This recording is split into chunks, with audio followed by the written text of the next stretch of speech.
right, timer's running. All right, so how you guys doing today? Welcome back. For those of us who are just joining us, we are Buy Sell Talk. My name is Leo. I'm Brian. I'm Dylan, and I'm back. And we have joining us today none other than... What's up, y'all? Sean Paper Chaser Williams from OSD and Social Studies Community Academy, Brooklyn, New York, here in effect with my sold out fam. What's up, y'all? Sir. Welcome. Happy to have you. Now, first, I got to thank y'all, man, straight up and down for the tremendous support for this exhibition here. From the Feet Up, 50 Years of Beats and Sneaks. 100%. We're here with a good old closing celebration party, which is Buy Sell Talk. Yep. So we're happy. I want to ask you guys one question before y'all start asking me questions. Before we ask any questions, let's get what everybody's wearing today. Okay. Dylan, let's go from left to right. Dang, you just put me. All right. Dylan, what we wearing today? We got 94 Chicago's. Little cook. The not lost and found. Not lost and found. We got the lost and found ones on. Gotcha. You know, it needs mink oil. There it is. Thank you, Leo. Word. Facts. Right, what you got on? I got the De La Soul SB low. My favorites. Mm-hmm. Gotcha. I know Sean has the high top in the exhibition. So. Yep. And if you haven't checked out his exhibition, it's too late. It's too late. By the time this comes out, it's too late. So sorry, not sorry. There it is. Everybody. I'm wearing the 112 pack from DJ Clark Kent, the SB Dunk version. Mm-hmm. Sean also has the Air Force in the exhibition. You should have been here. Yep. Sean. If you know, you know. Yep. And I am wearing the GR white and like neutral gray airships. Just purchased today because my feet was hurting me from the other shoes I was wearing. That's a really good GR colorway. Yeah. And it came with these laces too. It came with the white ones in it, and then it came with these as the extras. Oh, that was an extra lace? Yeah, this is an extra lace. Oh, that's clean. And I'm a big fan of gray, not because I'm like a gloomy person. I just like how it looks on me. Nice. So as soon as I got back here, I flipped the laces on them and threw them white joints out. Yep, And that was it. There it is. Give it some flavor. You know? I like that. Word. I mean, that speaks to the customizing nature of the whole thing, you know, like 100%. the whole sneaker experience. Like, there was a time when we didn't have a choice. We had to rock the laces that was in them. Mm-hmm. And then over time, just, you know, hip hop ethos. We had to flip them to make the joints our own. So we'd use elastic wire. We'd use like rock climbing rope, like all kind of stuff all that to kind of customize joints. So like for me, like that's the first thing I look for. I've always looked to like, when I get a shoe, like, is there an option for me to flip the stock lace? Eventually I'll do it. Sometimes it looks good as is. Yeah. But like that's one of the things I look for to do is like I'll go through my own inventory of laces, or if they came with it like these, like welcome surprise. Okay, dope. Yeah. Let's go. Nice. And I feel like that's what Jordan Brand is doing right now too. Is like, I know it's a little bit more saturated on the colorways that they're giving out, but the extras that come with it and the detail and the packaging, that's what makes it worthwhile for a lot of sneakerheads. You know. Well, it also got to be a thing too, where do people want to kind of make some of their own after they cop it, or do they want to be like everybody else? Because it gives you that characteristic. You know, like those right there, I would flip those to a vintage white lace. I know. Unfortunately, mine didn't come with that. So, but that's what I'm saying. Like, I'm already thinking about what to do. Yeah, no, exactly. You know what I'm saying? Yeah. They look good like that. That's like do. the natural appearance of them. That's what we all know from historical context, right? Yeah. Like if I was to put those in an exhibition, that's how they're gonna look. Yeah. But Straight for up on personal lace. rocking, I'm looking for a vintage white lace, like the perfect vintage white to go with that. Yeah. You know what I'm saying? Cream. But everybody don't think that way. True. You know? Jordan did. He wore Chicago's with white laces. Yeah. Yeah. And not the new, for all of our viewers, not the new white laces, the vintage white laces, the one that's worn out. It's like a sale colorway. Exactly. Not the foxtrots. No foxtrots over here. We've all come across foxtrots once in our life. And no vintage pens either. Gotcha. But yeah, man, I'm happy to be here, man. You know? We appreciate you having you on. We got a great celebratory fresh pair on the feet for There it is. Buy Sell Talk tonight. I like that. But again, man, I gotta thank y'all for the support, man. 100%. No, for sure. We're always rocking with you. No, we're Thank definitely you for the love back. Yeah. No, for sure. Absolutely. We're definitely grateful. Definitely grateful you invited us to opening night. Real blast to be here. We talked about it 2 episodes ago. Yeah, that was awesome, man. Thank y'all for shouting me out on that. That was a lot of fun, Oh, man. yeah, That night for was sure. fun. I think that was one of those nights we've all kind of missed, right? Yeah. Like, which is Oh, kind of yeah, why yeah. y'all do this, right? Exactly. I was, Is like there The was a spur of the scene in moment. here, Yeah, that was spur a of the fun moment, for sure. time. and y'all met some of the OG female sneaker fiends and Yeah. some of the other Yeah. folks that 100%. Friday night. Like, Yeah. you know, that's the other thing too. Is like the early 2000s, women was hard body in this, like Mhm. up front with the guys with heat, just Yeah. like the guys, you know, and they went on the mission early to go like, okay, we're gonna show them we can do it just as hard as them. And there was this collective called Female Sneaker Fiends. Yeah. They did it. Like they showed up harder than a lot of guys in the game. So to put in context of that, what era, what year was this? We're talking late 90s, early 2000s. There we go. You know, so here we are. Look, we're 2 decades in, and some of them, y'all met some of them still here Yeah, Yeah. doing for it. sure. You know, Yeah. and you know, like one of the things we had here at the exhibition where we were screening a documentary that I started filming in 2013 with my boy Sean David and his folks, and we ended up releasing it in 2015. It's called Laced Up, Mhm. documenting sneaker culture. Mhm. So of course, the same way sneakers get retro, we retroed the film because it's a sneaker film.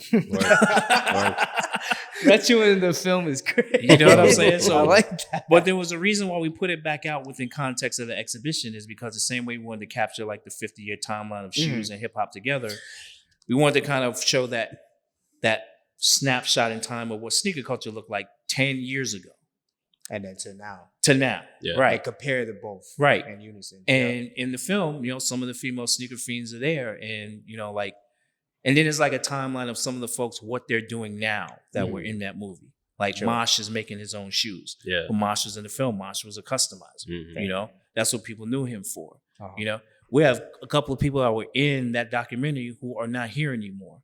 Mhm. You know, one girl was murdered by her boyfriend. The other one died tragically from illness. Like these are snapshots of time over the last 10 years, you know, within the whole thing that it was like, you know what, let's revisit that. Yeah. Let's show people, you know, people walk in, they could be walking in on that part where that person is in the Sure. film. Yeah. And it's a snapshot of culture. Absolutely. Culture Yeah. from before and now. Right. Very So that's what was important for me, man, is when I curate things, I want to curate the people, Mhm. the shoes, the music, you know, everything. I don't That's just do it beautiful. within the sake of just the shoes. That's like beautiful. you guys being there matter just as much because I did this in y'all city. Yeah. Right. Yeah. I I'm agree. not from here. Yeah. Mhm. So, you know, they have this corny phrase thing they do in the music industry with like, yo, you gotta check in. Mhm. That Oh, shit's yeah. that's that shit's corny. Yeah. You know what I'm saying? Because you shouldn't have to do that if when you touch down in people's city, you got people that you just regularly connect and bond And it's with, just all love. you know? Yeah. And yeah, I've been living here since 2016 in Jersey City and still got home in Brooklyn, still do business in Brooklyn. Mhm. But I've been coming and shopping and rocking with y'all since I got over here. So That's what's up. here I am getting ready to do something. Uh-huh. And look at that. How I'm Yeah. gonna just go ahead and just do it and be like, oh, I'm not talking to nobody over here. I'm just Man, doing yeah. my way. I'm not talking to the sold out guys or anybody in The the one community. thing about No. Sean is all love. No, Yeah. all definitely. the time. Bro. It's nice to have someone pay homage to not just the culture but the city itself. Not even So- that. It's just more of personally, I can truly say on behalf of us, we love you.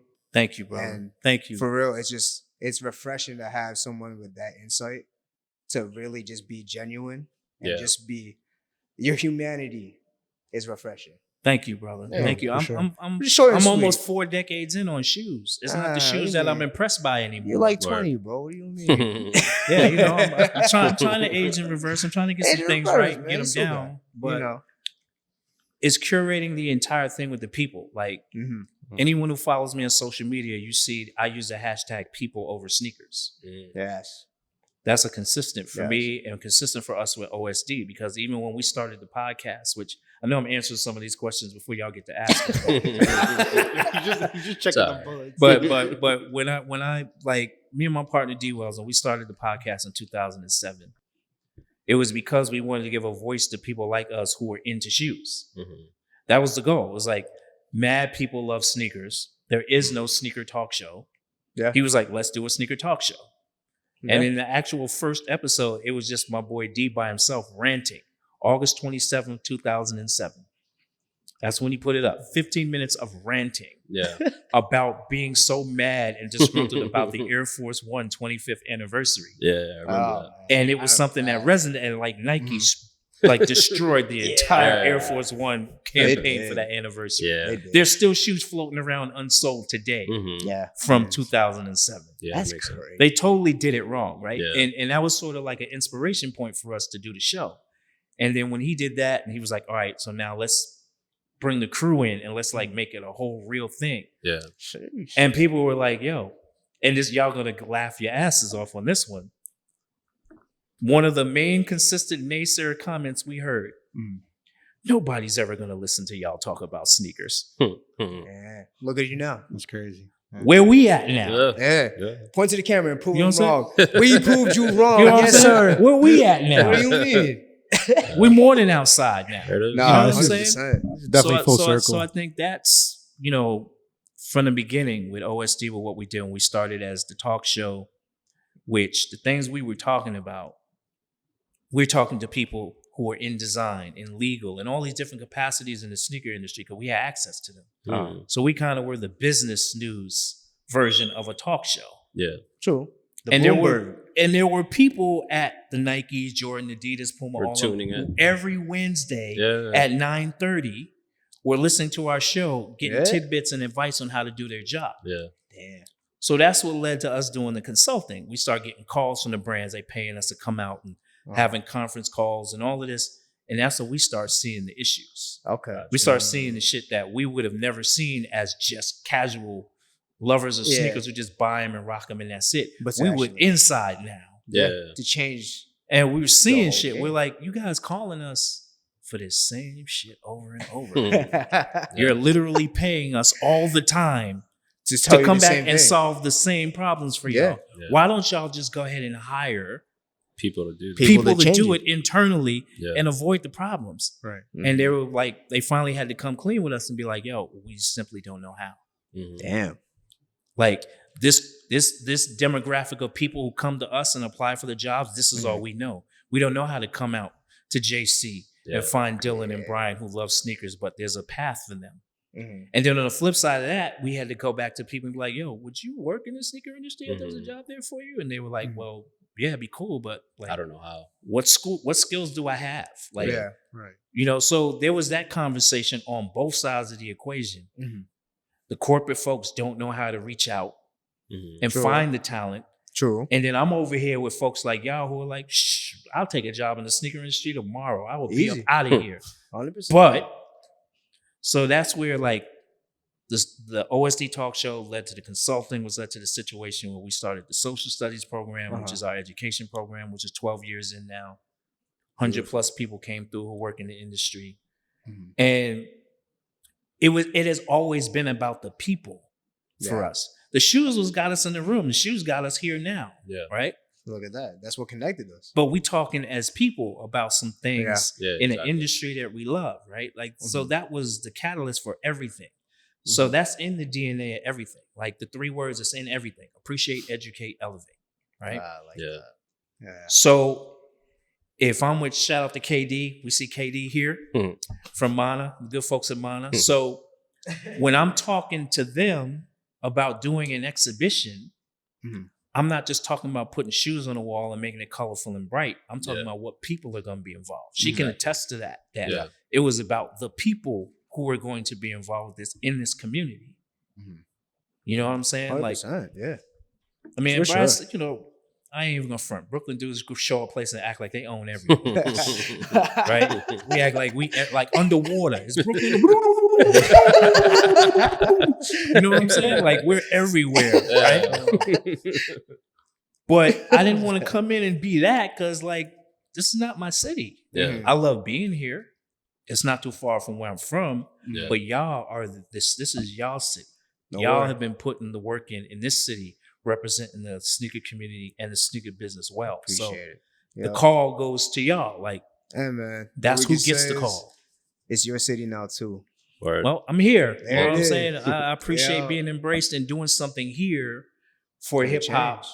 Like, far as I knew before we did this, there was nothing going on for Hip Hop 50 on this side of the Hudson. I could be wrong. Mm-hmm. But there be. sure as hell was nothing going on for sneakers on this side of the Hudson. Yeah. And Part on of the whole lines thing. of this scale. You know what I I'm mean? saying? Yeah. Like making For this sure. kind of statement. Yeah. And that's Yeah. not a knock on anybody else who's planning anything or Mhm. was going to do something and didn't get a chance to do it. Mhm. It's just that I knew that there was something that needed to be done on this side because I'm over here. Gotcha. I see what's going on You have in the my vision. daily travels and existence, and being Mhm. someone from the hip hop generation and working in the business and stuff, I didn't see it. Yeah. So I was like, yo, let's get it. Let's Right. get something going over here. You know, Look where you at. look you where did we it. at. Look You where we did at. So I want you to like touch more on that. Like, explain to us like how like a curation like this comes about, why it's here, and like what type of experience do you expect people to take away, or even like while they're in the exhibit. as a whole. So, of course, through the narrative and lens of hip hop's 50th anniversary, one of the things that I've always taught through the social studies program is the inseparable marriage between hip hop culture and sneaker culture. Mhm. Because as big as sneakers is now, people always try to take it and separate it Mhm. from its roots in hip hop culture. Mhm. That's the first thing. That's why it's a concurrent timeline of the 50 years of both. Yeah. Right? Then there's the other piece that talks to how, as an industry, sneakers became sort of the ultimate canvas for everything else to come together. Rappers, actors, entertainers, movies, TV, tech, all this came together as a vehicle.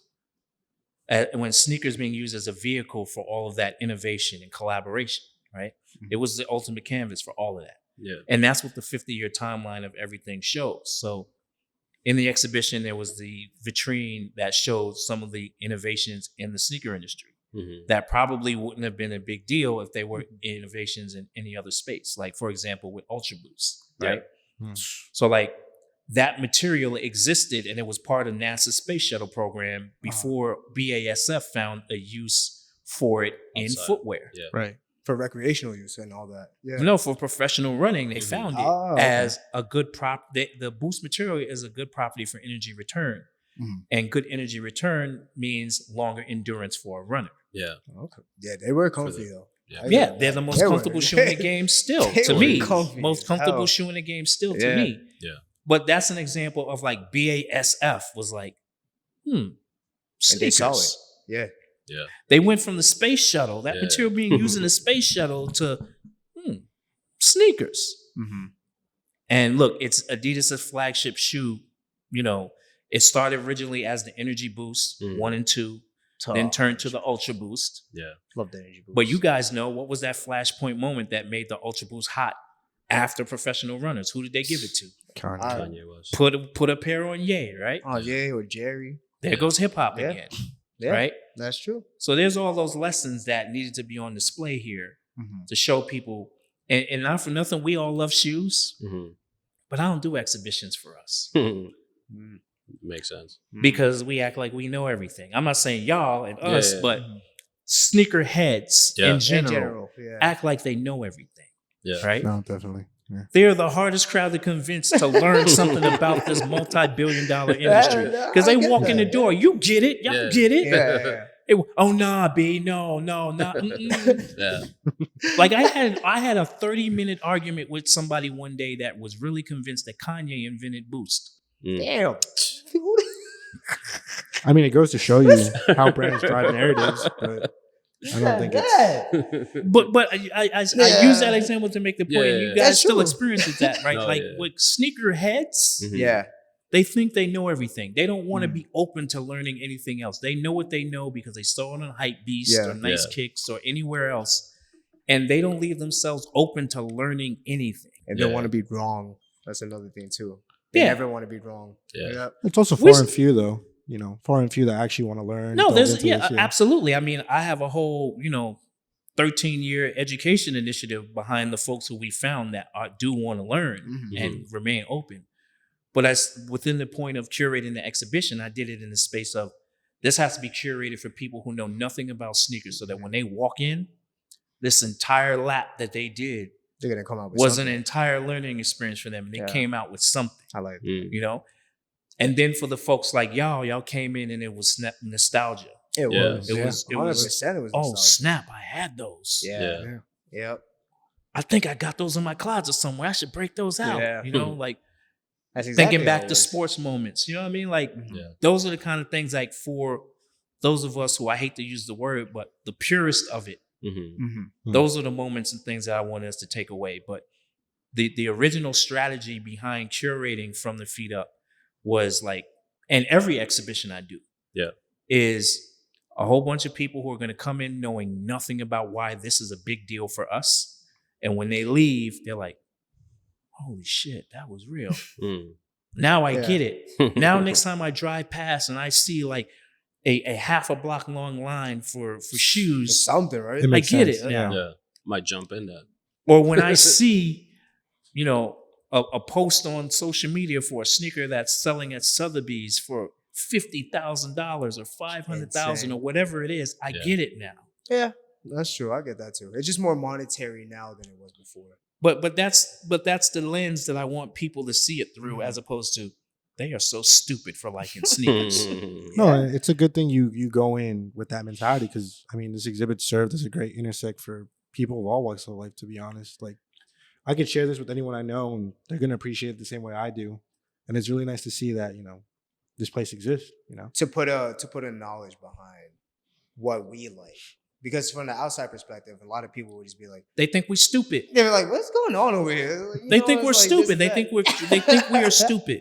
Yeah. And then You I guys did. spend money on sneakers, Mhm. all those sneakers. Yeah. Why? I have one. You know what I used to hear? I have one pair. They're dirty and I don't care. Yeah, Mm. that's exactly It's what like, we hear all the time. okay, that's you. Uh-huh. Yeah. I've had 4,000 and I care about all of them. Yeah. And Next. then going into the era of COVID, post COVID, Mm-hmm. I feel like there was a very big insurgence of sneakerheads. Oh, totally. And especially coming to the fact where you have everybody coming out the woodworks as a reseller. Yeah. All this type of thing, it just brings more light onto sneakerheads in general and the whole basis and the ethos of sneakers. Well, COVID was an interesting case because it allowed, like, before being forced to stay home and be online more than Yeah. people already were, Mhm. Mhm. you had the social nature of sneaker culture where people had to come and show and prove. Exactly. People were bored. And then we Yeah. could see, they were totally bored. Yeah. But, Bored. but the important part of it that COVID took away was us all being in the same space. Sure. Yeah. But we could see who's really about it and who's Mhm. not. Yeah. No, yeah. Where now, because of COVID, everybody could stunt at home, buy shoes from StockX, act Yeah. like they had them for years. Mm-hmm. You know what I'm saying? Or like, the whole facade behind fronting like Exactly. you've been in it. Nah. Yeah. Mhm. People were able to do during COVID, and it can go unchecked. Yeah. Yeah. You know what I'm very saying? true. The in-person piece allowed people to front because there was no That's in-person validation. That's when you get real like checked in Mhm. person. You Right. know, like, and that like- didn't exist. So It didn't. there was a whole bunch of people who are now Insta famous Mm-hmm. for their Yeah, shoes because that of they that. purchased during COVID. Very true. And then there's a bunch of people who, because of like, I forget his name, but the young kid who's like, oh, I made $1 million selling sneakers at 16. Ben and like, kicks. you know what I'm saying? Like Yeah. all those sensationalized stories that go on social media. They dropped Yeah, it too. name dropping out here. Bro, We're not we name have dropping. to Listen, show all, for that. all I'll those name stories drop that go on everybody. social media Yeah. had people thinking, oh, it's Yeah. easy to make money on Exactly. sneakers. Just be out there every Saturday, buy every Very Jordan, true. Yeah. buy every Yeezy. Very true. Nah. Okay, Stockpile. so shifting gears from that, Mm-hmm. how do you feel in your perspective, in your lens of what the sneaker culture is nowadays? This day and age, what is it? What's today? June 13th. June 13th. How would you feel from this date up to this point? How has the game changed? It's And you- changed a lot because of social media. Mm-hmm. But then on the business side, which I rely heavily on to, base how I feel about it, this is a very interesting time. Mm-hmm. Oh, it is. That a Definitely lot of agree. the younger Yeah. folks are not in tune with and they don't understand, right? Mm-hmm. Because there's no more Yeezy. Look at that. And Yeezy was Yeah. around since 2015, Yeah. right? Yeah. Jordan 1s replaced Air Forces. And now that's going out. There's 3.5 million pairs of Panda Dunks on the street, right? Like literally Everywhere. that like is Yeah. kind of the number, right? Yeah. Yeah. There's TikTok, there's IG. Younger generation is tired of Facebook, so they're going to other things, right? Like the music is in flux because like who's hot now only lasts 5 minutes. Yeah. And Like, what do there's they a- have on? There's a lot right now that changes constantly Yeah. for like the younger generation of folks who are into shoes that are the like ingredients to what they see as cool. Yeah. Right. But on the business side, these brands are scrambling. They're Mhm. trying to figure it out, Yeah. Yeah.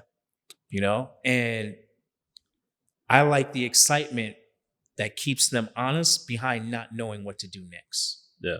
Because of that, it just creates something new that maybe everybody would like. You know, think about. Well, there's that, but then there's a new appreciation for the older shoes again. very Yeah. true. Yeah. Yeah. You see a lot of old shoes getting re-retroed. Like we were talking about the Mac Attack off camera. Right. We're Even the talking fact- about the Mac Yeah. Attack, you know, but I mean, even in like establishments like you guys' establishment, folks are going to come in looking for stuff they don't normally ask for. Mhm. Mhm. Right. Yeah. I see that now, Yeah. 100%. Our typical, Especially this week, I've seen that. Our typical customer now is converted from, hey, I want the shoe that came out last Saturday to, what do you got on the wall that isn't really out there in these streets? Yeah. You see? That's Yeah. the part that I like, right? Mhm. Yeah, exactly. Because now everybody's challenged. The brands are being challenged. Yeah. The consumer who's the youngest, like, there ain't no Yeah. brand out here making sneakers for a 50-year-old like me, unless it's a golf shoe or a walking shoe. Yeah. You know what I'm I saying? feel Like it, that. yeah. That's like hard body the truth. That's There's true, nobody yeah. making shoes for anybody my age. Sneakers is not for me. It's a young man's sport. I get it. And I think that's why Nike also said that.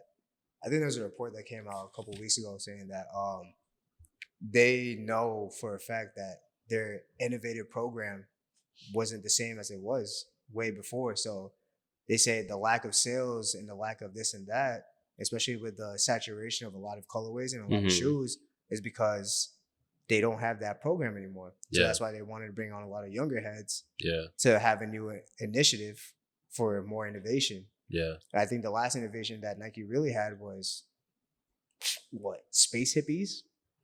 Before yeah. that was React. React. Yeah. Before that was the Element 87s. Before that was, but the Flyknit. gap between Yeah. Yeah, those Each and every those single fleeting thing. moments, Yeah, right? yeah. Oh yeah, every brand's trying to look for Yeah. the next big thing, and I think you're right. You know, every brand is scrambling, but I think the really big upside is like you could walk into any sneaker shop really and find what you want on the wall. Yeah. It's Yeah. kind of interesting Yeah, because like well- even those that you have on right now, like you could probably walk in and get them anywhere. And that's no one the knows cool about part. that. Yeah. Absolutely. You know, no one knows Absolutely. about And that's the cool Yeah. part about it because it used to be like that, and now Oh, dude, there was a time when it was the East Bay magazine, or you had to Oh, walk yeah. into a store. Yeah. CCS, magazine? CCS. Mhm. CCS, yep, the CCS East Bay, or you had to walk into a store. That was Yeah. your only option. Exactly. I miss those days. Yeah. It was like no Those are good real, days. used to be like no real release dates. It was just like, That was like my whole Brands. reconnaissance. My Yeah. early teen years in the shoes was Yeah. I had to go down in Brooklyn to Flatbush Avenue, mhm.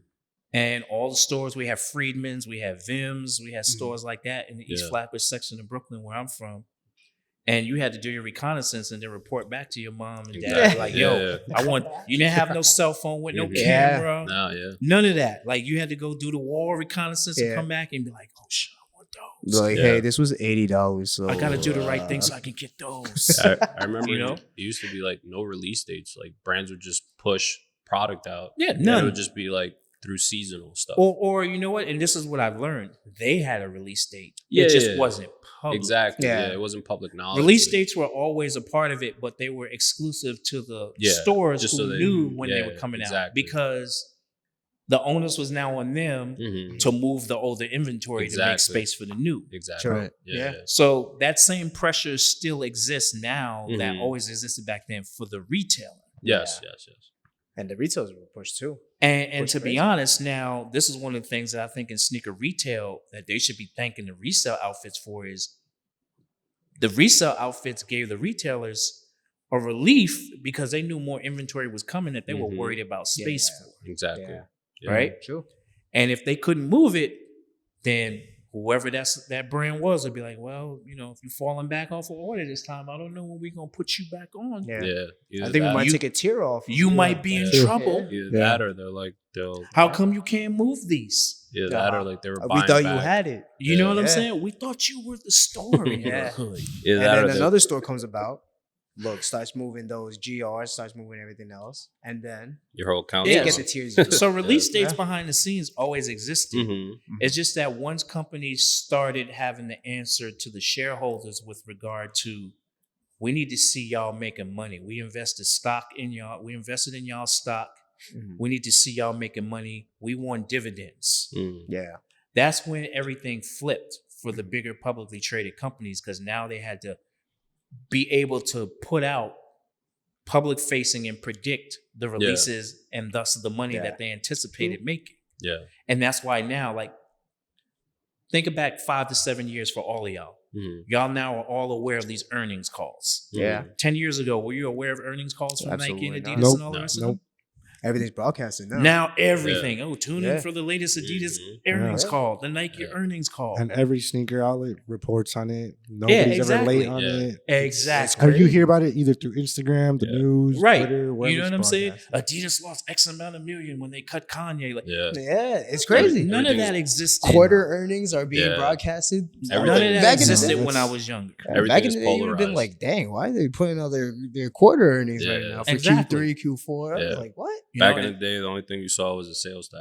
Yeah, That's it. Yeah. So sales tax. That's it. and that's why again, everything nowadays is more monetized. Yeah. But see, now, even with all that public facing knowledge and access to information about the brands, they all still scrambling. Yeah. Yeah, Knowledge is supposed to be power, but it's not right now. Yeah. very true. I think the biggest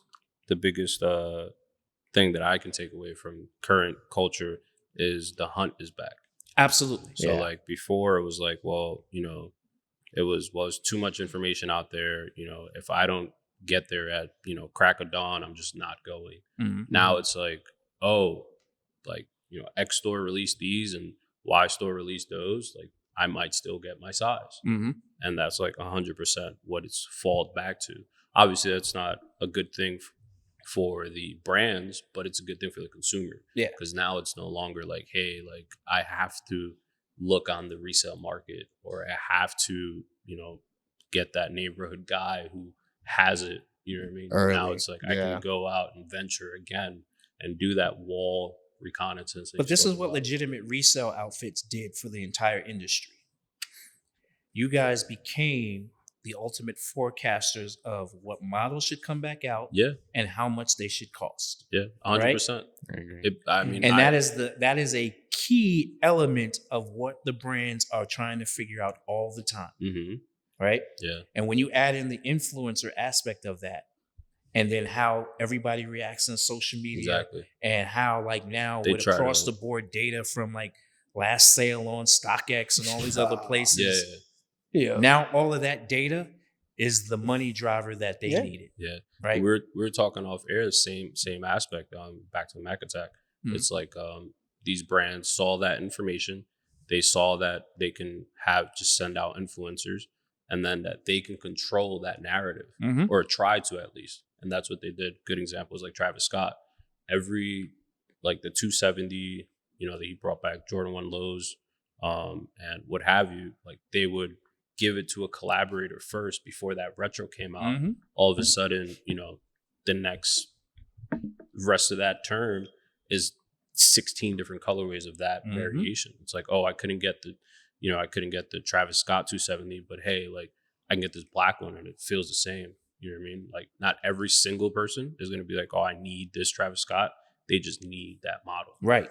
Exactly. Yeah. So, legitimate, and I say legitimate resale outlets became a friend and ally to the brands. Like I have, I know a lot of the guys from the OG era in Flight Club. And I remember folks from Nike constantly beating down their door trying to get in and talk to them. And they used to be like, nah, get the fuck out of here. We don't have to talk to y'all. Yeah. Beat it. We don't have to tell you. Like Flight Club was the first ones with historical pricing on their shoes. Oh, Yeah. they were the ones to make a market Nah, yeah. for a Before market that- StockX, yeah. Before a Oh, market Yeah, sure. they that and never and really like existed. at one point, Flight Club had over 400 different models of shoes, $100 or less in their store. yeah, But because of all the hype, it rose it up. shout out to just my kept- dude Chris Vidal, who was like kept he was going the up. face of Flight Club for a long time, and like everybody wanting to go there and film on location and all the energy of Soho / the Village. Nah, word. Like a lot of that stuff that they were doing in the early days got lost, you know. Very true. But those were the outfits that the brands knew they needed to be paying attention to Yeah, because they had the data that they needed to forecast what to do next. yeah, And now all the data's out on Front Street for a lot of folks. So okay, you got all the information. Now what? Yeah. And What they are you still gonna don't do know with what to do because now they Yeah. got too much Exactly. information. exactly. Yeah, And it's this whole hodgepodge of what do we do next? Because the influencers over here like this, but the historical pricing on StockX says this. Yeah. And then we got this person who just Yeah. scored this at an award show, and now it's through the roof. Exactly. And, Yeah. you know what I'm saying? Like, I feel like there's a big division between the cash flow aspect behind it to the actual homage to the people that actually want it.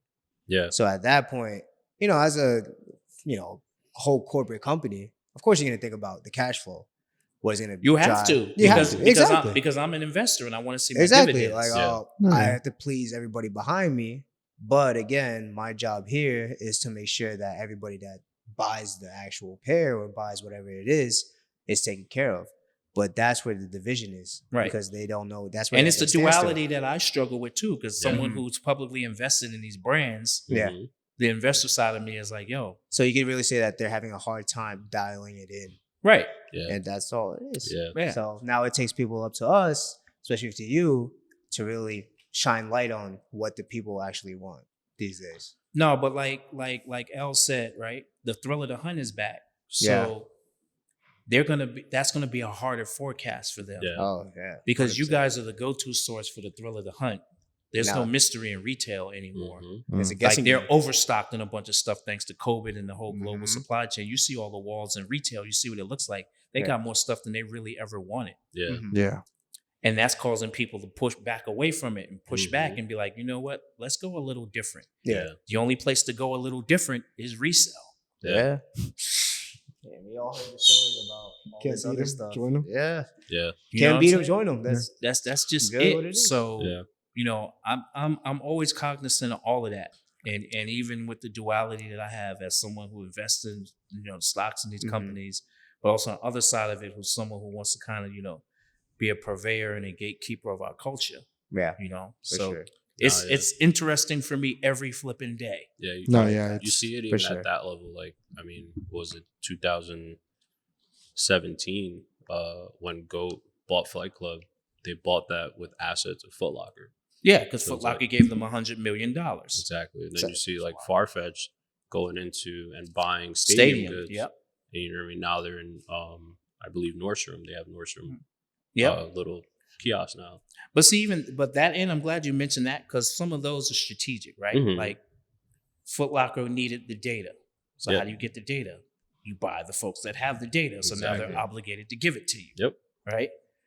If you're Farfetch and your stadium, Farfetch had one problem wherein they weren't in sneakers. Yeah. But they are in Asia. Yeah. Hard body. Yeah. Yeah. Stadium Goods has sneakers, hmm but they're not in Asia. Yeah. So it was like Yeah. a mesh.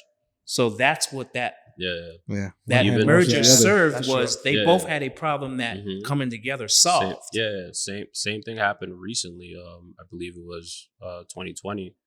Foot Locker tried to have a foot in Asia. Mhm. They failed, so they took the next route and they bought Atmos. Yep. So like now it's a partnership. It's still not it's public knowledge, but it's not physically a duality where they're like a champ still Foot Locker would Yep. be. But on the back end, they're one and the same. It's under the umbrella. It's like Atmos is the new Foot Action. Yep. Yep. And that's like, So those are like the moves that I pay attention to in the industry to see what Mhm. that means down on the street level, which Yeah. you guys pay attention to too. yeah. And it all translates to something, Mm-hmm. but we're all going to interpret it different, Yeah. right? And we all have a different motivation for why we see it the way we see it. Yeah. Like you guys got to keep your lights on. You got to do good business. Mhm. Y'all build community. Y'all produce content. Y'all make sure that y'all have stuff in the store for one of the things that I thought was awesome about y'all was like that whole exclusive section of size 13 and up Mm-hmm. that is easy to get to. Yeah. You know what I'm saying? Yeah. Not like some people, other folks do it, Mhm. but it's not easy to get to. And it's not the kind of thing where I came in with my boy D, my partner. Yeah. He's size 14. We went right over. Bang. Mhm. There we go. In and Yeah. out. Right? Like you guys make things very easily accessible to the Yeah. community. Right? And that's what this whole thing should be. Like Yeah. that whole era of I got it before everyone, I paid more to get it Exactly. first, and all that level of exclusivity crap, Died out. that died a long time ago. Yeah. No, Right? yeah, definitely. Yeah. I think one thing that sets us apart from like our peers or our competitors is like most of us come from a retail background, but we're also consumers. So we're trying to think with three heads at once. Like, how can I sell this product to, upsell it based on what I bought? But then am I going to buy it if I walk in here? But then do I have enough, size variety? Do I have enough SKU variety? Things like that. Like, not everyone, I don't think, thinks of. So I think that's one of the things that sets us apart. I mean, to this day, we get calls. It's like, hey, like, what's your biggest shoe size? And, immediately I'm like, hey, we have up to size 18. 9 times out of 10, they're like, yo, I'll be there Saturday. Like, you just got a customer. Yep. Like, I can't tell you how many times I've had that. And you built a relationship with folks who have a real serious problem in terms of footwear, right? Because, and then you guys know your city, right? You guys know you got some of the major colleges here with athletics. Yeah, we also have, sports teams around. Right. Whether it be football players, basketball players, what have you. Right. And y'all are in tune with that, where other folks, they are not. They're just like, we got the hype in with the most in-demand sizes, and that's all we care about. Yeah, no. So they block off an entire community of folks who, like, athletes got money. Yeah. Even like on the seller side, like, I see the biggest trend that I see in my store is if, all of a sudden you come in with a hat, you sell me a hat. I post a hat. For that whole month, hats are coming in the door. Oh, they sell hats. Like, they buy hats. Whether it be that, they sell, retros or like vintage sneakers. Like, we had posted CDP packs, brand new, 2008. That whole month, we got like a plethora of like that era sneaker. There's a lot of people who just have things. Either A, they don't know what to do with it. B, they think like, like, who's going to want this? Like, realistically. Or C, they're just like, no one's going to value this how I value it. Right. We try to meld all that into like, come on in, you're welcome here. Yeah, it's the 3-layered approach that y'all have is visible. It shows the results of it. To me, they're working, right? And that was one of the things that I like about y'all is, and even through challenges, like through COVID and through all of that stuff, like, there's a lot of people who phoned it in. Yeah. No, yeah. Yeah. Retail and resell. No, for sure. Phoned it in. Like, okay, this is it. Yeah. I'm done, Yeah. And you guys are still a staple in your community. Y'all rocked with me on this. This is like, another thing that I think that was cool about doing this exhibition is really, for me, the first major one post-COVID. I hadn't done any. I've done some virtual stuff during COVID, but this was the first hard body, physical, real deal sneaker exhibition I've done since COVID. And the last one I did was, luckily it ended right before the pandemic, was in 2019 with the Port Authority bus terminal. Yeah. And, I was blessed enough, me and my partner, Cole Rodriguez, who's another Jersey City native, who, that's my co-curation partner on a lot of things we do with the Port Authority. Like, we had 88 days of residency for that exhibition and 9.8 million people in foot traffic and exposure. Yeah. You know what I'm saying? So, and then 5 months later, COVID hit. Yeah. So this is the first thing coming out of COVID, right? In quote unquote, that I've done, where we could build community, get folks together, rock out, make some new friends, tell some new stories, all of that. This was the first one, and this was very meaningful. It was dope. Appreciate it. Yeah, we definitely appreciate it. I personally never been to anything to this caliber and this like stuff that like I can resonate with so much. Like, you always go to like, like an art exhibit or like, some kind of exhibit or what have you, some kind of event. But I feel like this one like kind of touched and pulled a lot of different strings that I didn't even realize were still there. You know what I mean? Like, it brought back, like you hear that, y'all? L still loves sneakers. Like, that's good. We all do. Do. I like for what I took away from this exhibit was you somehow through what you call retroing a documentary and showcasing this exhibit, you've created like a physical time capsule that was able to open and just like see every bits and pieces, some that I didn't know of, some that I was a part of, some that like I kind of knew were there, but it was like it lost in the wind. All that came back in one moment. And I appreciate that. Thank Oh, you, yeah. bro. Thank you. Absolutely. You definitely- and the best times are ahead for us, man. Yeah. Yes, sir. And it's only going to continue to go. No, yeah, Nah, you, word. you No. definitely bridged the gap Yeah. between all of us, to be honest, because everyone came out learning something. So Yeah. Yo, B, that's important for me. That phrase right there, bridging the gap. Mm-hmm. Like, even with like retro apparel, my folks are like Walkaware and some of the other vintage brands. Like, to exist now, you have to bridge the gap to y'all. Yeah. Right? I agree. I don't think we can do the consumer version of talking down to y'all. Oh, Yeah. y'all don't know about this? Yeah. Well, you better No. get up on it. No, Yeah. I don't No. think that that's the way you succeed Yeah. as a vintage or heritage brand in any space these days. Yeah. We got to talk to a younger generation of folks in, number one, a language that they understand, and number two, you got to take into consideration what their current, space and existence is, how they move these days. Yeah. True. Like, travel for us and travel for y'all is way different Yeah. at the same ages, Mhm. right? We moved around in the 70s and 80s without a flipping cell phone.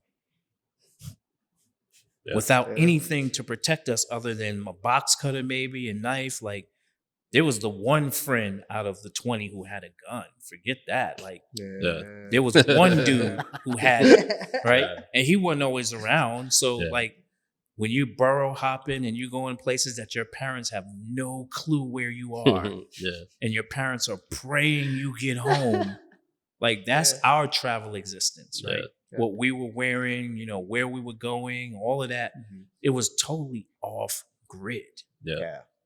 That's the real off The good things and the bad things, Yeah. off grid.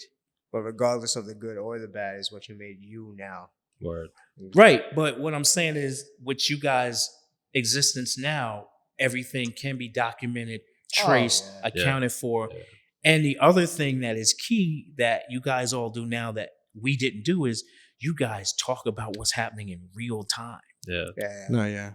I like how you brought that up because that's spoken like a true educator. And I know you have your social studies program. Mhm. You're opening up your next academy in Brooklyn, right? Yep, that's So, correct. what In can a we- couple of weeks, the Social Studies Community Academy is opening in Dumbo, Brooklyn.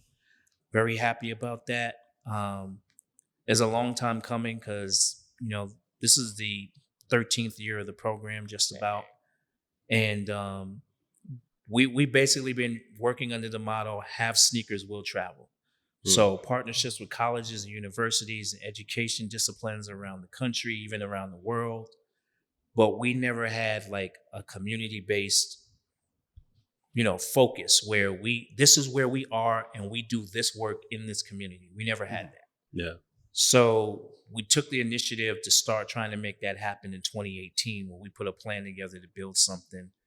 And I think, to be honest, and you guys will see this when you guys come visit, the perspective of what I mean when I say this, we were aiming far too high. We wanted this giant, large college campus type facility where like you come in, you're like wowed by the vast size and everything. Wow. And The we lost sight of the presentation. fact that it was about the work, not Yeah. the space where you do the work. Yeah. So we ended up in situations since 2018 where people were offering us, 6 figures to come in and do this and give us the space and opportunity to do that. And the problem was, what it is when you start getting that kind of money from folks, they want to say so. Yeah. Yeah. They Yeah. now want to have an input. Yeah. It's not just about, okay, we believe in what you're doing and it's great. Yeah. This is It's- how you're doing. By the way, You have a we timeline. think you should do this Yeah. like this Yeah, because then you can bring in this money. And when you Yeah. bring in this money, we can get our money back faster. Mhm. So the entire motivation behind their Became advice monetized. is about when they can get their money back, Exactly. Yeah. Right. which is the total antithesis of what we're doing because we're doing it for people to get into an industry for economic self-determination and get into doing something they love. Yeah. We didn't care about any of that. So when we finally made the readjustment about a year ago to execute on a plan to build the establishment to do the work, it fell right into place in less than 6 months. Dang. That's great. That's Found the God's work. space in a prime area in Brooklyn, which, Dumbo, Brooklyn is now the second most expensive neighborhood in all of New York City Mhm. to live in, behind Hudson Yards. It's got an thriving arts community. It's near the water. It's got tourists. It's got everything. And we lucked up on a space that we're getting a sweetheart deal on. And I had to jump on it. That's God's work great. right there. You know what I'm saying? I like that. So once we reshifted the focus to this is about the initiatives and the work and the execution of the work, not the size of the space to impress people and get a whole bunch of money behind us to do what we were going to do anyway. Yeah. Minus their say-so and input. Once we reshifted back to this is about a space to do the work, we found the money to do it ourselves. It's totally self-financed. Beautiful. You know what I'm saying? So that's what we're really excited about, being able to show the world in a couple of weeks when we finally launch. We brought in a couple of partners with us in terms of making sure, again, you guys know me, I like to include people. So one of our co-founding partners is a charitable organization called Healing Souls, which they take in sneaker donations, clean them up, and then distribute them around New York, around the country, and mostly their focus is in like the Caribbean. Oh, okay. Family-based operation, great family. Shout out to the Muir family in Long Island, Uniondale. And then the other co-founding partner, which by time this airs probably, and then by time we spread the word, is someone pretty famous in the music industry, is Ali Shaheed Muhammad from A Tribe Called Quest. He's the other co-founding partner with us, who's a Brooklyn boy. He's been behind and supporting a lot of what we've been doing for a long time. And, this was his reconnection to stay tapped into the Brooklyn community because he now lives in LA. So he's been doing great work out in LA with the score work and everything. But, like I said, us Brooklyn dudes, we go everywhere. We try to make it known that we're from Brooklyn everywhere, but we still need the connection to where we're from. And this is, one of those connection points for him to where he's from is to be one of the co-founding partners with us in the academy. But one of the things I'm really excited about too with opening the academy is the fact that we're going to have a sneaker book library that is Web3 tech enabled. Web3 tech enabled. So anybody that takes a book out, you'll scan an NFC chip and then it'll issue you an NFT. That's sick. Part of the book, being able to take out the book. And that's all managed through the blockchain. Like, when you come and take out the Ultimate Sneaker book, Dylan, and you've had it for a month, we come after you. Because we know Dylan got the book. I'm screwed. You know what I'm saying? I'm screwed. Yep. But it's also, just for us to segue ourselves into tech a little bit is, Web3 tech is scary for folks, especially after, now with the sensationalism of what happened with FTX. Like all these banks that were investing in crypto that folded and shit. Yeah. But it's a very sustainable technological source we need to be embracing. Yeah. So the Academy is going to use Web3 technology in the space of like the art that's featured on the walls. And I'm giving away a little bit before y'all come, but the art that's featured on the walls, the sneakers that are featured on the exhibition wall, and the sneaker book library, all are going to be Web3 tech enabled. You guys are getting the free game, the whole preview right now. You know what I'm saying? Only on Buy Sell Talk. Only on Buy Sell Talk. Exclusive for real. Yeah. But So- for someone who's born and raised in Brooklyn, is that really like a full circle moment for you to open up your academy there? It is in some ways, in that to finally open up a place of, it's kind of business, but not be, because I've always been doing this. It just now has a physical space to operate out of. So in that sense, setting up shop is business sense. But I've always had relationships with partners in Brooklyn. Like, I've had 2 or 3 schools in Brownsville, Brooklyn, where I taught at, and, the work with different organizations throughout my borough over the years that I've done. I have an initiative that I do with the NYPD every year called the NYPD Sneaker Social, where I create exhibitions featuring cops' sneakers. That's sick. And then there's a panel that we set up where the kids and the parents from the community get to talk to the cops. And it kind of breaks down the walls of like the boys in blue versus us. Because now we see that they're just like them when they're not in uniform. They like the same kicks. They like music. They like all these other things. And that's something that we've been doing since about 2018. So that's one of the actual initiatives that I'm kind of proud to constantly work on in the community. And we've been doing that kind of stuff and educating through social studies and, even with Healing Souls and various charitable initiatives and sneaker donations and stuff, we've been working. Mhm. But, like you said, B, to finally set up shop Yeah. as a business entity in a space, paying rent as a tenant in, like that In thing. Dumbo, That's the yeah. full circle moment. That piece. Yeah, absolutely it is. All Because right. I never dreamed that would happen. I guess you could say that's your flagship now. Yeah, absolutely. That's your Yeah. flagship. Absolutely. All right. And I wanted, and Dylan, I wanted to be a flagship for the community. Like, Oh, I want for people to feel empowered to say, yo, you know what? I'm having a little challenge with trying to get the right information and get my footing on trying to get into the sneaker industry. Mhm. I need to go pop up at the academy. And it's Yeah. also too, it's a great creative outlet for people to network and just to meet the right person. at Oh, the right time. absolutely. Absolutely. That's like, what is the most important. like thing, at too. some point when you come through the academy, you never Mhm. know who famous is going to be there. Yeah. and that's a blueprint for you. You know, You know? why going back to like our, the start of our conversation is the humanity behind you. Yep. And you spread that humanity with everybody else, and that's the beautiful thing about it. So commend you on that. Thank you, man. Y'all are 100%. going to enjoy. I can't wait for y'all to visit. For man. Y'all sure. are going to No, enjoy we'll it, definitely man. be there. All right, so almost hitting time. Yep. Another question. So throughout the years, what is the go-to sneaker throughout the years? Like, forget everything else behind. What is in the back of your palm? What is the one sneaker that you're going through? As a curator, I never answer that question properly, only because I'm always thinking as a curator, and you guys know me. I think sneakers are a story in every box. So for me, I'll tell you my favorite sneaker of all time. It's the OG Air Max 1, Mm. the 87 version, not the 86 Big Bubble version. Mhm. Yeah. And God only knows that crap that came out just now. I'm not feeling.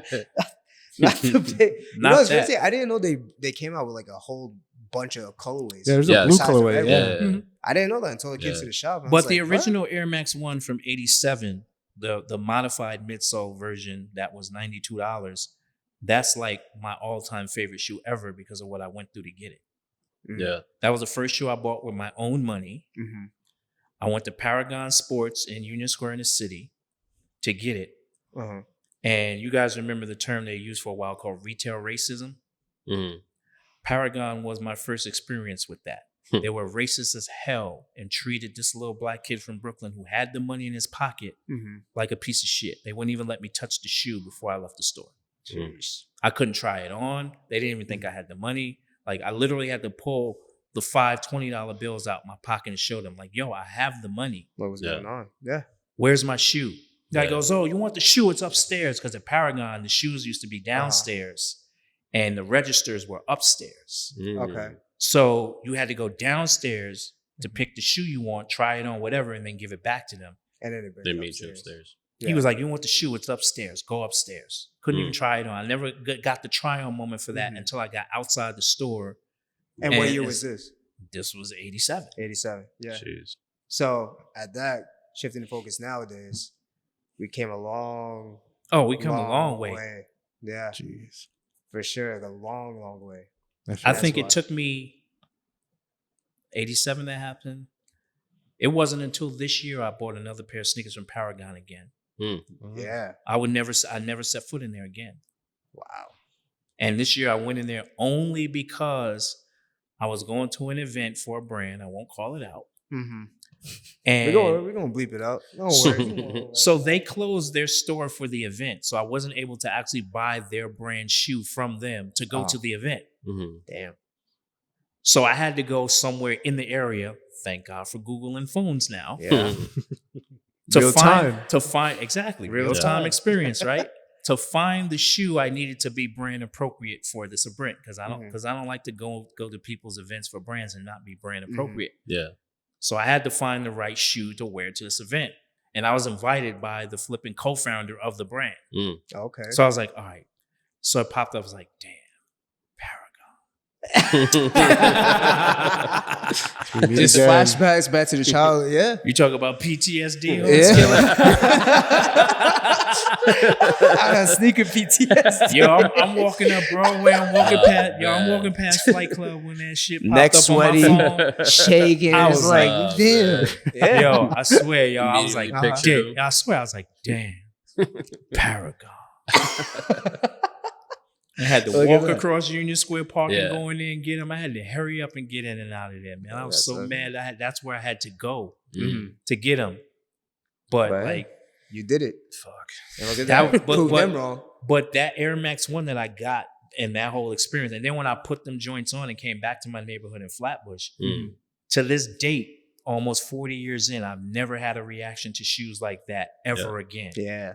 And I've had a lot of flipping shoes. Yeah. But that was the No one. reaction other than that. Like people were stopping in cars, like, yo, Shorty got the new Johns with the bubble. I remember going past a basketball court right up the street from me where we played ball. And when I came through with them joints on, I ain't even gonna front. I put them shits on so excitingly and happy when I finally got out of Paragon and jumped on the 2 train, came back to Brooklyn. The shit I had on didn't even match the shoes, bro. I was looking crazy. No, it didn't matter. You could tell I put them shits on because I wanted everybody to know I got these shits, Yeah. right? The clothes, For nah, all son. you. Yeah. Yeah. The like, what's the word they use now? Drip. Mm. That faucet. The way my outfit looked, that faucet was That clogged, was, it son. was clogged. I'm about to Oh, use man. that. Straight up and down, right? So I come past this basketball court where we play ball at, and literally everybody playing ball, they see me come through and they stop and they run over. They're like, yeah, I got the joints. Yeah, they pushing on the bubble. They're like, yo, did they pump them Not up in the pushing on the store bubble, for that's you? Yeah. Like, yo, That's never. nuts. Jeez. And the craziest reaction to them, I remember like before I got home, finally took them shits off for the day. This one dude on my block, he was like, yo, he was driving down the block. He was like, yo, so you got them new shits. He said, yo, what happens if you get a flat? Hey. Oh my god. No, that's what the bubble. But that's how much That's hype what there the was bubble behind was. the air bubble Yeah. being in the shoes, Yeah. right? Remember the Right. whole That's how new it commercials and was. everything, yeah, right? Yeah. There's Yeah. nuance. That's crazy. Yeah. So that's like my favorite of all time. That's right? beautiful. Gotcha. That's great. Hell My yeah. favorite retro of the shoe is the 2009 version, Mm. which I recently wore to Paris when I was going to the When you went to the Pompidou Pompidou, Center. right? Oh, And yeah. they Let me crumbled. tell you, and they Yes. crumbled. Did you go back and tell the guy what happens when you get a flat tire? Nah, I don't know where that dude at now. But like that's my shoe, and Yeah. the only retro of that shoe that has been satisfactory to me to date. Mm. I bought 4 pairs of it when it came out. Was the 2009 retro. Gotcha. Okay. That was the closest accurately to the 87 Yeah. revised midsole version to Yeah. me. All the other ones that they put out, like History Air, Air Max Anniversaries, all that, Mhm. the mesh is wrong or something is wrong. Something on has it. changed though. Yeah, the Yeah. hue. The 2009 they did right. Yeah. Shape, mesh, color, Mhm. everything. Yeah. I bought 4 pairs of it. Jesus Christ. Guess how many I have left now, Brian? It's got to be at least what 2? How about none? Because Mm. the last pair crumbled in Paris. Jeez. Yeah. Oh, man. Well, on a later Yeah. note, fast forward to 2012, Yep. Complex put you among 50 of the most influential sneaker people. Yep, they put me and D as some of the most influential in the game right now. At the moment, Mm. correct. Mhm. But Right. what I want to ask you is what had to happen between the moment of that little boy getting those shoes at Paragon Sports Mhm. to that point in time? So that was really like I had fallen in and out of love a couple of times with shoes during that time. They were still present because I had so many of them. But it really wasn't until we created OSD in 07 that was like that jump started a whole second act Mm. for everything, and not just for me, but I think for D as well, because when OSD was started, when D started it first and then brought me in, he had just left being one of the founding partners of Soul Collector, the Mm. magazine, Right. Okay. not what it is now. Yeah. yeah. It I was see. the magazine and the Yeah. event series and everything. He was one of the original, exec partners of that. So his second act was OSD. My second act in terms of love with shoes was OSD. And then that whole journey that came as a result of that, So And then it was always about folks. It was never about shoes. We were mad at Nike for the 25th anniversary because of how they had people feeling behind that. Yeah. Not because of the shoes themselves. They just did too many damn shoes and like they just spoiled it. They didn't make it special. Yeah. We wanted that 25th anniversary to be special for people for Air Forces, not what it turned into. Yeah. And it was like one night only parties and Original Six, all these Yeah. collaborations. Original and Six. it was, it was like, Yeah. it was too much. Yeah. And like, I guess we kind of indirectly have Nike to thank for OSD because of that, because that was the catalyst for starting everything, was that botched 25th anniversary campaign. That was right. Thanks, Nike. No. Well, you gave a lot of people a voice. So Yeah. just having that platform alone, 6 million views in its whole lifetime, right? No, we had a total of to when we stopped in 2014, from 2007 to 2014, we had, and this was all audio for most of it. Well, two stats. We had hundreds of thousands of views when we moved over to video in about 2010, 2011, because we got picked up by Google. Prior to that, all podcasts were audio. Yeah. And there was no compensation mechanism. We're ringing in numbers of close to 12 million audio downloads. Damn. Our Tinker Hatfield episode alone, when we spoke to him, a 2.5-hour interview, had over 900,000 downloads by itself. Yeah. Sheesh. It was Tinker. That was It was Tinker. Yeah. So it was like, it's people a were given. on it, Yeah. But there was no compensation mechanism. Like, we should be paid right now, hard body off of that. Yeah. In today's podcast day and age. Nah, for sure. Yeah. But the trailblazers of stuff like that, you'd never get compensated for that. Yeah. You never get. You just paved the way. Yeah, Yeah, you know you what I'm saying? gotta- It's the same thing with hip hop. The Just folks who gotta paved the attaboy. way, they're not getting as rich as the folks who's out now. They're not getting Yeah. flowers like that. But guess you could say if we hit somewhat numbers on this, it's thanks to Sean. Yeah. Nah, word. You paved You the know way what I for us. Paved the way for yeah. us. And many other content creators in this community. Yeah. Yeah. For sure. now, and that's the other part of it too, is it reached a point when we stopped doing the podcast because the motivation behind folks wasn't like y'all's. A lot of people jumped in around 2009, 2010 because they just wanted free shoes. Yeah. Damn. We want Nike and Jordan mostly and Adidas to notice us and say, okay, you guys are talking about us on your podcast. Here's some free shoes. Yeah. And that never happens. Yeah. And that's, ladies and gentlemen, is the origins of influencers. It never happens in the podcast realm. Yeah. You're talking about them for free. They're not going to give you anything. Nope. They're just Well, like, thanks. Unlike Nike, Sold Out does have something for you. Uh-oh. I think it's a culmination Uh-oh. of this exhibit. It's a culmination of your love for sneakers, Plot twist. love for hip hop. I did my research, love for gray. So without further ado, Oh, shucks. Little something. this Uh-oh. is for you, Hey, guys. To close it Sean out. here. And I'm going to do this unboxing live for you. buddy. So No, Little this is great, something. man. Before I even open it, thank y'all for sure. for Thank you. being amazing brothers who you. stand tall in Yeah. the sneaker community Thank and you. in the industry. And all right, I'm gonna turn it this way. There you So go. that- So you can take a quick peek. No, I'm gonna You turn take it a this way. peek. It's gonna be the Okay. unveil for the camera first. Yeah. Is it okay for me to move this up a little bit? Yeah, Sound yeah. guy? Is it cool? Yeah. Okay, There you cool. go. There we go. All right, the reveal. Oh, shucks. Here we are. The 50th anniversary Air Forces. All You don't right. got him though, right? You don't got him yet? I do not. Please There say you no. go. Now It you is. do. Here we go. Now you do. All right. Yep. Like this exhibit, these shoes are the 50th anniversary of hip hop and footwear. Thank you, yo. For you, my man. Appreciate y'all. Of course. For sure. Much We love. appreciate Thank you. Thank you to the Sold Out family For sure. Yes, sir. since day one. You know it. And That the your best size? is yet to come. That's your size, right? I They're did gonna be. I did Leo my did his research, man. Leo did his research. Hell yeah, he did. let's just say I'm a nerd. Yeah, No, there this you is go. this is amazing, man. These were definitely on my list.